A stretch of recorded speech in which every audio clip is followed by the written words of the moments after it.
ഇപ്പൊ റിയാലിറ്റി ഷോസിനെ കുറിച്ച് എന്താണ് പറയാനുള്ളത്? ഇപ്പം കുട്ടികളെ പഠിപ്പിക്കുന്ന ഒരു ടീച്ചറും കൂടെ ആയതുകൊണ്ട് അത് എത്രമാത്രം കുട്ടികളിൽ ഇമ്പാക്റ്റ് കൊടുക്കുന്നുണ്ട്?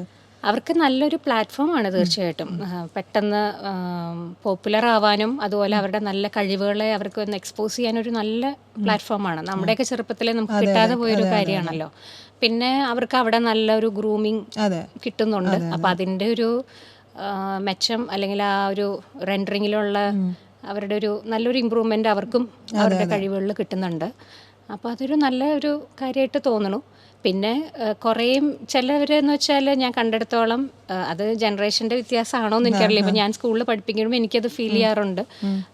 നമ്മളെ സംബന്ധിച്ചിപ്പോൾ ഒരു ഐറ്റം അല്ലെങ്കിൽ ഒരു കോമ്പറ്റീഷന് പോയിട്ട് ജയിച്ചില്ല എന്നുണ്ടെങ്കിലും നമ്മൾ മനസ്സിനൊരു പാകപ്പെടുത്തി നിൽക്കും.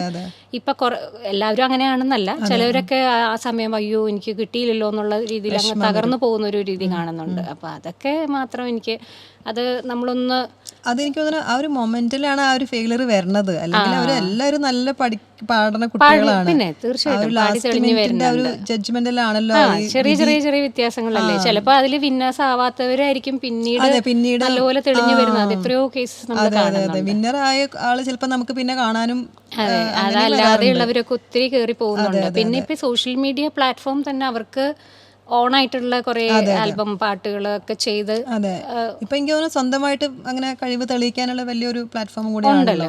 ഒത്തിരി സാധ്യതകളുണ്ട്. അപ്പൊ അതൊക്കെ ഇപ്പൊ ഒത്തിരി ഇപ്പോഴത്തെ ജനറേഷനിലുള്ളവരും ഞങ്ങളുടെ തലമുറയിലോ അതിനു മുമ്പുള്ളവരൊക്കെ ഇപ്പൊ അത് യൂട്ടിലൈസ് ചെയ്യുന്നുണ്ടെന്നുള്ളതാണ്.